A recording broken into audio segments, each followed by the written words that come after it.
bombastic side-eye, criminal offensive side-eye. Tapi bohong.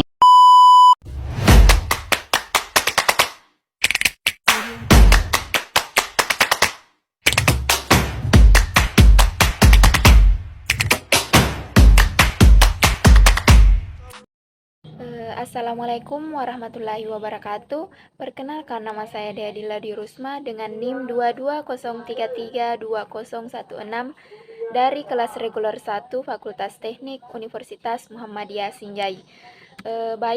Di sini saya akan menjelaskan materi dari Smart City dengan materi kedua, yaitu Smart Branding.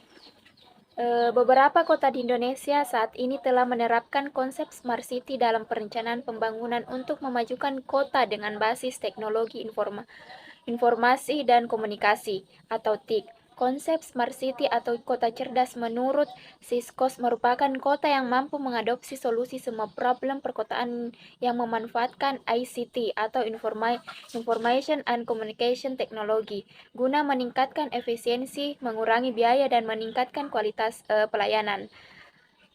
Tujuan dari Smart City itu sendiri adalah untuk membentuk suatu kota yang nyaman, aman, serta memperkuat daya saing dalam perekonomian. Konsep Smart City dibagi menjadi 7 dimensi, salah satunya adalah Smart Branding. City branding saat ini digunakan oleh kota-kota di seluruh dunia untuk meningkatkan perekonomian kotanya, di mana city branding merupakan salah satu strategi dari pemasaran suatu kota untuk membuat positif yang besar dan kuat dalam regional maupun secara global. Adapun tujuan dari Smart Branding yaitu yang pertama, mengetahui teori dan konsep dari Smart Branding sebagai salah satu dimensi Smart City. Yang kedua, mengetahui implementasi konsep Smart Branding sebagai salah satu dimensi Smart City. Konsep dan teori Smart Branding. Smart Branding sebagai dimensi Smart City. Smart Branding merupakan suatu inovasi dalam memasarkan daerah atau kota sehingga mampu meningkatkan daya saing dengan meningkatkan 3 subdimensi, yaitu terdiri dari teorisim para wisata daerah, bisnis branding atau bisnis daerah, yang ketiga itu city operation atau wajah kota. Adapun penerapan Smart Branding sebagai dimensi Smart City. Dalam terciptanya Simber Flexikal Sosial, sistem kota yang mengintegrasikan sistem fisik kota, sistem sosial, dan sistem digital. Ada beberapa, yaitu menampilkan keunggulan kota, mempromosikan inovasi dan teknologi, melibatkan warga kota, menciptakan merek yang kuat, dan menjaga kualitas hidup. Ada selanjutnya yaitu Smart Branding dalam peningkatan para wisata daerah. Terbagi menjadi 3. Yang pertama itu menemukan dan mengembangkan destinasi wisata daerah yang memiliki potensi untuk menarik wisatawan. Salah satu contoh penerapannya yang dapat dilakukan ialah dengan melakukan kompetensi fotografi, posting spot-spot potensi tempat wisata daerah melalui Instagram. Yang kedua, membangun infrastruktur untuk menciptakan kenyamanan wisatawan seperti pembangunan jalan serta penyediaan moda transportasi menuju objek wisata dan pembangunan hotel atau penginapan, restoran, infrastruktur internet, dan telepon. Dan yang terakhir itu membangun budaya yang ramah kepada pengunjung, di mana dengan peningkatan kemampuan berbahasa asing bagi masyarakat sekitar objek wisata, menyediakan tour guide atau pemandu wisata setempat, peraturan atau kesepakatan perilaku penjual terhadap tamu, pembinaan komunikasi serta wisata di daerah-daerah wisata. Selanjutnya yaitu Smart Branding dalam peningkatan bisnis daerah juga terbagi menjadi 3. Yang pertama yaitu pemanfaatan teknologi terkini dengan cara inovatif dan kreatif untuk membangun platform dan memasarkan ekosistem perdagangan yang nyaman dan kondusif. Yang kedua yaitu membangun ekosistem investasi yang mudah dan efektif, misalnya investment, leuk, dashboard, dan portal investasi daerah. Yang ketiga itu atau yang terakhir, membangun dan memasarkan produk dan jasa industri kreatif khas daerah seperti kuliner, kria, fashion, dan digital dan lainnya. Eh, Smart branding dalam menciptakan wajah kota itu juga terbagi menjadi dua. Yang pertama, memanfaatkan teknologi terkini dengan cara inovatif dan kreatif, sehingga dapat mewujudkan wajah kota melalui penataan kembali dengan menonjolkan nilai arsitektur yang mencerminkan nilai dan ciri khas daerah, serta mengikuti dinamika modernisasi wilayah kota dengan menata kembali tampilan dan tata wilayah pemukiman, taman kota, perkotaan, tempat rekreasi, pendidikan, ruang terbuka, serta layanan publik secara teratur dan modern, namun tetap mempertahankan khas dari kota maupun daerah. Yang kedua itu membangun batas wilayah yang dimana menjadi penanda sebuah lokasi yang memiliki kesan dan ciri tersendiri dari kota maupun daerah berupa landmark. Landmark menyediakan navigasi menuju kota dan membangun struktur jalan yang teratur dengan pembuatan desain logo kota, gerbang khas masuk kota, warga khas kota, bangunan ikon kota, atau seperti tugu, rumah ibadah, dan lain-lainnya. Adapun contoh penerapan smart branding yaitu di Kota Malang. Salah satu contoh penerapan smart branding sebagai dimensi smart city dalam sebuah kota ialah penerapan konsep smart branding oleh Kota Malang, yaitu terletak di Jawa Timur. Pada tahun 2022, Kota Malang memperoleh penghargaan smart branding kategori kota dalam gerakan Indonesia Smart Nation Award atau ISN 2022 ke-5. Penerapan Smart City oleh Kota Malang ialah melalui smart branding yang ditekankan melalui sektor pariwisata. Pengembangan Kota Malang menggunakan konsep Malang Heritage Touring dari segi smart branding melalui aplikasi Malang Menyapa. Malang Menyapa merupakan aplikasi city branding Kota Malang yang menyediakan informasi terkait event-event wisata kebudayaan Kota Malang yang berlangsung di Malang Raya. Sesuai dengan konsep smart branding yang harus diterapkan diukur dari 3 subdimensi yang terdiri pariwisata daerah, bisnis daerah, dan wajah kota.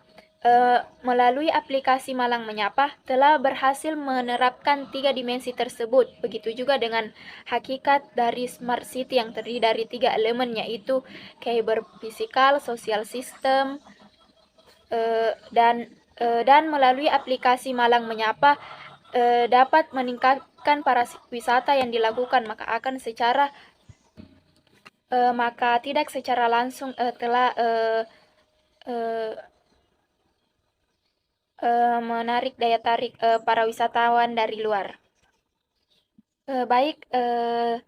Yang terakhir itu kesimpulan, di mana smart branding merupakan dimensi kedua dari smart city yang merupakan suatu inovasi dalam memasarkan daerah atau kota sehingga mampu meningkatkan daya saing dengan meningkatkan 3 subdimensi yang terdiri dari pariwisata daerah, bisnis daerah, dan wajah kota. Penerapan smart branding sebagai dimensi smart city untuk mempromosikan, menampilkan, menciptakan, melibatkan, dan menjaga best practice dalam penerapan smart branding yaitu pada Kota Malang, Jawa Timur melalui sektor pariwisata dengan menggunakan konsep Malang Heritage Touring dari segi smart branding. Aplikasi Malang Menyapa telah berhasil menerapkan 3 dimensi terdiri dari pariwisata daerah, bisnis daerah, dan wajah kota. Baik, langsung saja saya akan menjawab pertanyaan dari beberapa teman saya. Yang pertama itu pertanyaan dari Saudari Mariatul Fadila. Pertanyaannya yaitu apa saja solusi untuk menerapkan smart branding dengan efektif? Menerapkan smart branding dengan efektif membutuhkan strategi yang terencana dan beberapa solusi meliputi yang pertama, pahami target pasar, yang kedua konsistensi, yang ketiga inovasi, yang keempat manfaat yang jelas, yang kelima interaksi aktif, dan yang keenam itu kemitraan strategi. Yang terakhir itu pemantauan dan analisis. Baik, lanjut jawaban yang kedua dari Saudari Jumasni. Pertanyaannya yaitu apa saja tantangan dalam menerapkan smart branding? Menerapkan smart branding bisa menantang karena perlu konsistensi, inovasi, dan adaptasi. Beberapa tantangannya termaksud mengelola citra merek secara konsisten dan berbagai platform, mengikuti tren pasar dengan cepat, dan mempertahankan relevansi merek dalam lingkungan yang terus berubah. Ketiga, pertanyaan dari Saudara Rizwan, pertanyaannya, mengapa dibutuhkan semua branding dalam sebuah kota? Branding sebuah kota adalah cara untuk membedakan dan mempromosikan identitasnya di antara kota-kota lainnya. Ini membantu menarik investasi, pariwisata, dan penduduk baru. Dengan branding yang kuat, kota dapat menonjolkan keunikan sejarah, budaya, dan potensi ekonominya. Selanjutnya pertanyaan yang keempat yaitu dari pertanyaan Saudari Nur Akifah. Pertanyaannya, bagaimana cara perusahaan membangun dan mempertahankan kepercayaan konsumen melalui smart branding di era informasi yang terfragmentasi dan seringkali penuh dengan berita palsu? Langsung saja jawabannya yaitu membangun dan mempertahankan kepercayaan konsumen adalah inti dari branding yang sukses. Namun di era informasi yang terfragmentasi dan seringkali dipenuhi dengan berita palsu, hal ini menjadi semakin sulit. Perusahaan harus memastikan konsistensi pesan mereka di berbagai platform, transparansi dan komunikasi, dan aktif menangani mesin informasi yang mungkin mempengaruhi reputasi mereka. Mereka juga perlu memanfaatkan teknologi untuk monitor persepsi konsumen secara real-time dan responsif terhadap isu-isu yang muncul. Selanjutnya yaitu pertanyaan kelima atau yang terakhir dari Saudari Rizka Aulia. Pertanyaannya yaitu apa yang menyebabkan smart branding digunakan? Jawabannya yaitu smart branding digunakan karena dapat membantu sebuah perusahaan membedakan dirinya dari pesaing, membangun citra yang kuat, menarik perhatian konsumen, dan membangun loyalitas pelanggan. Dengan strategi branding yang cerdas, perusahaan dapat memperkuat identitasnya dan meningkatkan nilai mereknya di pasar. Baik, cukup sekian hasil presentasi dari saya dengan materi smart branding. Kurang dan lebihnya mohon dimaafkan. Assalamualaikum warahmatullahi wabarakatuh.